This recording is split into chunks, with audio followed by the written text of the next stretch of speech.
Pernah kepikiran nggak sih, gimana caranya sebuah kota kecil di pesisir bisa jadi penentu sejarah sebuah pulau sebesar Jawa? Nah, hari ini kita bakal bongkar kisah Gresik, sebuah gerbang maritim yang perannya itu bukan cuma membentuk Jawa Timur, tapi juga seluruh peradaban di tanah Jawa.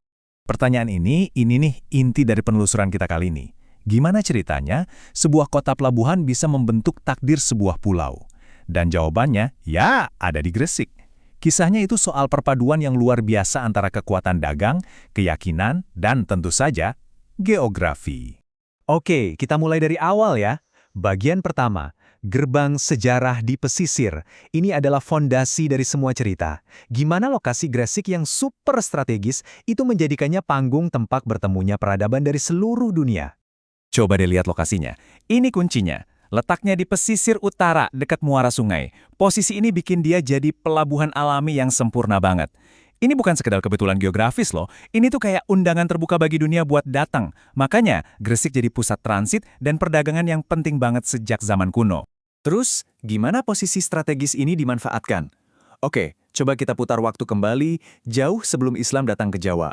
Bayangin deh, sebuah pelabuhan yang udah super riuh sama aktivitas, jadi semacam simpul dalam jaringan global pada masanya. Jauh sebelum dikenal sebagai kota wali, Gresik itu udah jadi jantungnya perdagangan. Coba bayangin, kapal-kapal bawa rempah dari kerajaan Hindu-Buddha di pedalaman, ketemu sama pedagang dari Champa, India, bahkan mungkin lebih jauh lagi.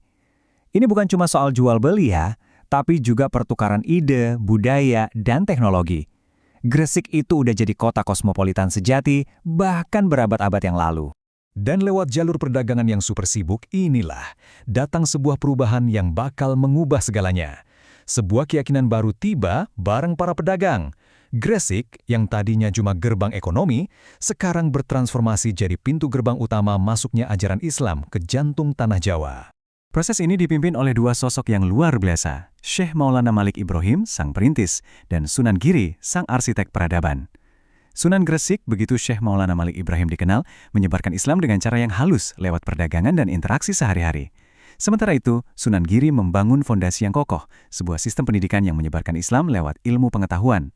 Visi mereka berdua ini saling melengkapi dengan sempurna. Dan warisan mereka masih hidup sampai detik ini. Gresik jadi rahim bagi pusat-pusat pendidikan Islam pertama di Jawa, tempat lahirnya konsep pesantren dan jadi simbol dakwah yang damai. Makam kedua Sunan ini bukan cuma situs sejarah loh. Ini adalah bukti nyata dan jantung spiritual yang terus-menerus menarik peziarah. Oke, setelah Islam mengakar kuat, babak baru dalam cerita Gresik dimulai. Dia jadi aset strategis buat kesultanan-kesultanan Jawa sebelum akhirnya takdirnya berubah drastis di bawah cengkraman kolonial. Di puncak kejayaan Kesultanan Demak, Gresik itu jantung ekonominya di Jawa Timur. Dari pelabuhan inilah kekayaan dan ajaran agama memancar ke seluruh penjuru. Pengaruhnya bahkan nyebrang selat, sampai ke Madura, Bali, hingga ke Kepulauan Rempah di timur. Inilah masa keemasan Gresik sebagai raksasa maritim Nusantara. Lalu, datanglah era kolonial dan semuanya berubah. Peran Gresik bergeser drastis. Dari pusat kekuatan maritim Jawa, dia diubah jadi pusat perdagangan yang dikendalikan penuh oleh VOC dan Belanda. Otoritas politik lokal terkikis, dan ekonominya dieksploitasi buat kepentingan Eropa. Pelabuhannya sih masih sibuk, tapi sekarang melayani tuan yang baru. Jadi setelah perjalanan panjang ini, Gresik hari ini tuh kayak gimana sih?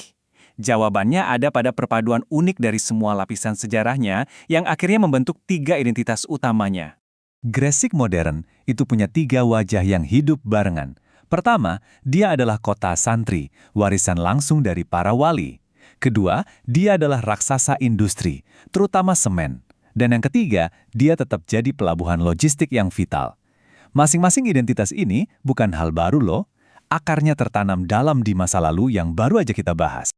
Kalau mau dirangkum, mungkin kalimat ini yang paling pas. Gresik adalah titik temu antara warisan maritim kuno, semangat dakwah Islam yang transformatif, dan denyut industri modern. Dari dulu sampai sekarang perannya nggak pernah berubah, menjadi gerbang bagi perubahan. Nah, ini yang membawa kita ke sebuah renungan akhir. Sebagai gerbang yang sudah membuka begitu banyak babak sejarah, warisan apa sih yang lagi disiapkan Gresik untuk masa depan? Gimana caranya dia menyeimbangkan jiwa kota santri, mesin kota industri, dan denyut nadi pelabuhan di abad ke-21? Jawaban atas pertanyaan itu sekarang ada di tangan generasi penerusnya.